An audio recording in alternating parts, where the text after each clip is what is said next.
मोदी सरकार के सामने आज भी सबसे बड़े यक्ष प्रश्न के तौर पर व्यापम और 2G स्पेक्ट्रम जैसे कई घोटाले हैं, जिसके घोटालेबाज आरोपी आज भी सलाखों से दूर हैं।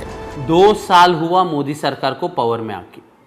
आप मुझे बताइए कौन सा नेता को आपने जेल भेजा?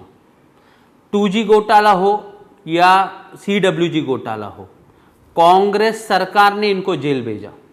आपने ये जितने भी लोग स्कैम किए उनको जेल आपने नहीं भेजा। आप मुझे बताइए व्यापम घोटाला जो मध्य प्रदेश का सबसे बड़ा घोटाला है, देश का सबसे बड़ा घोटाला है, 200 एक्टिविस्ट गवाह मारे गए, अलग अलग रोड हादसे से मरे या कैसे मरे, इनके ऊपर आपने कार्रवाई क्यों नहीं की?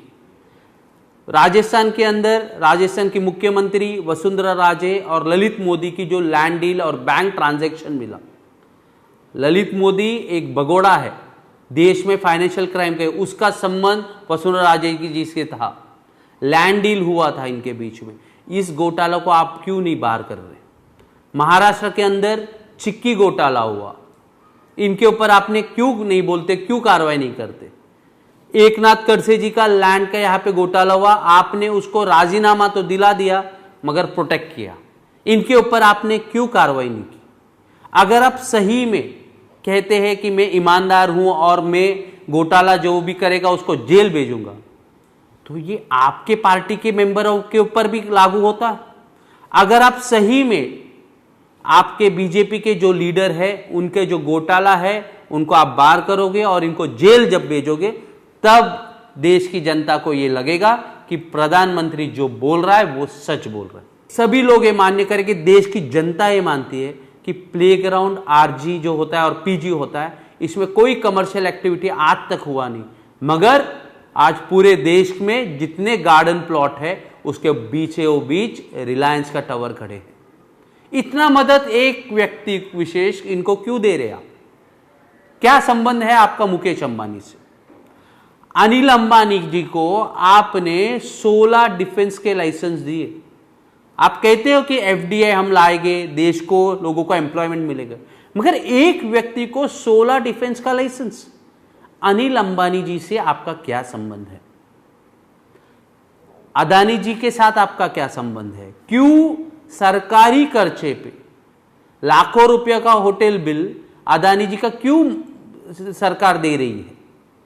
अदानी जी के ऊपर सभी बैंकों का कर्जा है, मुकेश अंबानी के रिलायंस के ऊपर सभी बैंकों का कर्जा है, बैंक्स इनके ऊपर कार्रवाई करना चाहती है, आपके फाइनेंस डिपार्टमेंट के वहां पे वो दरवाजा खटखटाते हैं, मगर फाइनेंस मिनिस्ट्री बोलती है कि इनके ऊपर कार्रवाई नहीं होगा। बैंक्स का जो फंड्स है वो एग्जॉस्ट हो चुका है, उनके पास पैसा नहीं है। डीमोनेटाइजेशन में सबसे फायदा जो हुआ है ये बैंक्स का हुआ है और ये उद्योगपतियों का है। क्यों फाइनेंस मिनिस्टर अब ये NPA जो होता है, लोगों को मैं बता देना चाहता हूं, NPA मतलब non performing assets.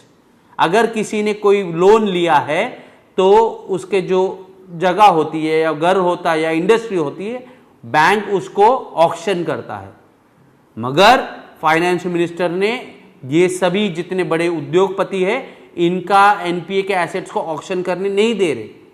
Bank exhaust हो गए, इसलिए आपने डिमोनेटाइजेशन किया।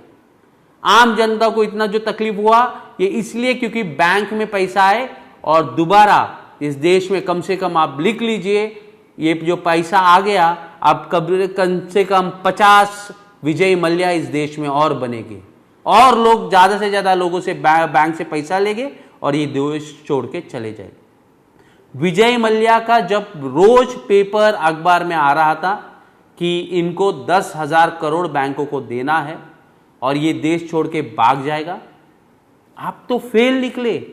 आपका CBI क्या कर रहा था, एनफोर्समेंट डायरेक्टरेट क्या कर रहा था, आपके कस्टम्स के लोग क्या कर रहे थे? उसको बाकायदा 20 बैगों के साथ वो अपने हवाई जहाज से चला गया। उस दौरान आपके CBI के अफसर को इंटीमेट भी किया गया क्या इसे रोका जाए, आपने उसको क्लीन चिट करके भेज दिया। अब क्या अरेंजमेंट है? ये ऐसे ही लोग बाहर चले जाते रहेंगे और आप कहते हो कि मैं पूरी तरह से क्लीन हूं और जो भी इस देश में घोटाला करेगा उसको आप सजा देंगे। दरअसल सरकार को अपनी पीठ ठोकने के बजाय बाजार में नकद के संकट से प्रभावित लोगों को राहत देने के बारे में सोचना ही पड़ेगा, नहीं तो जनता भी सिर्फ वायदे करने वाले अपने प्रिय प्रधानमंत्री नरेंद्र मोदी को भी घेरने में नहीं हिचकेगी।